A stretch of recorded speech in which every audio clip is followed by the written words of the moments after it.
learning more about the 5 people killed in the shooting at a gay nightclub in Colorado. New details are also emerging about the courageous efforts to stop the gunman before police arrived.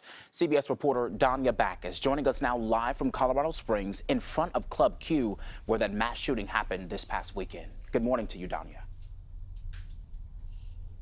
Good morning to you. Richard Ferrero says he immediately, those military instincts that he has kicked in, and he was focused on eliminating the threat. Though he's being held a hero, he says he wishes he could have done more to protect the 5 people who were killed, including his daughter's boyfriend.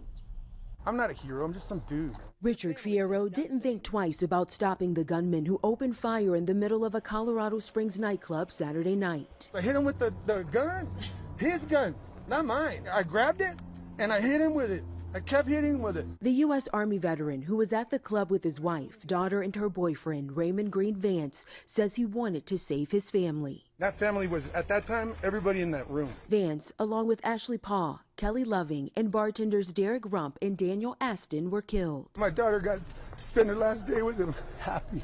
5 crosses have been placed here at the growing memorial outside of Club Q. The city's mayor says he wants his community to not be defined by the tragedy, but by the response. Too often, society loses track of the victims of these sad and tragic events. We strive to give the victims the dignity and respect that they deserve. Tributes continued Monday in Colorado Springs and other cities. The Denver City and County building was lit up in pride colors overnight, while vigils were held in North Carolina and Washington, D.C. Love one another.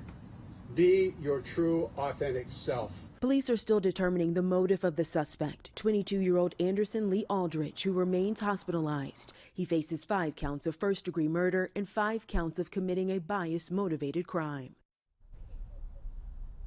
And Aldrich has not been formally charged yet, but Justin, when he is charged, Ferrero says that he will be in court because he wants to be able to look him in the eye so he can know that he's the one that got him. Back to you. And Donnie, we are so incredibly grateful for that vet for stepping in that moment. What are you learning about the 5 victims who's died, though?